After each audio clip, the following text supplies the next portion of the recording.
A military base going up right off the expressway in Weslaco is expanding.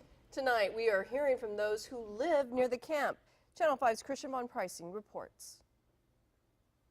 After the sun goes down, these powerful portable gas-powered lights come on, and they certainly light up the neighborhood around it, the whole perimeter around the base, and that is changing the situation for people who live around here. This is Pike Boulevard in Weslaco. Normally you'd find a quiet row of small ranches along a stretch of farmland here. Lately, they brought in their troops and their trucks. And now Roy Ramirez and his neighbors are talking about all the fencing and the lighting.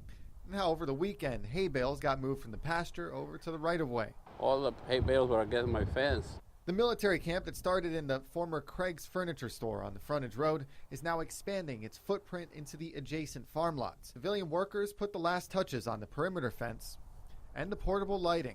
They brighten up the whole area.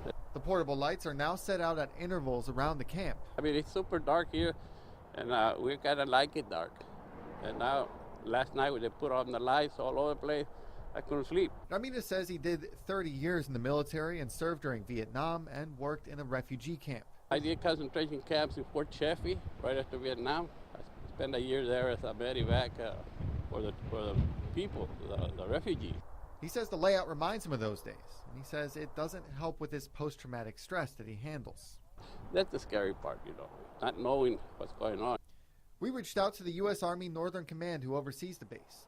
Major Scott McCullough says they're preparing a life support area for troops, which means an area where they'll shower, eat, and live. He says no immigrants are going to be housed here.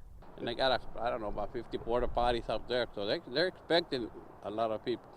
Ramirez wonders what's next. And they got, about 50 porta potties up there, so they're expecting a lot of people. He hopes his neighborhood doesn't change for good.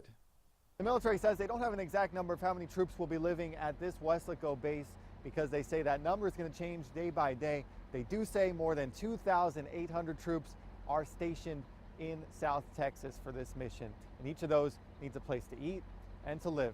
Christian Von Pricing, Channel 5 News, Weslaco.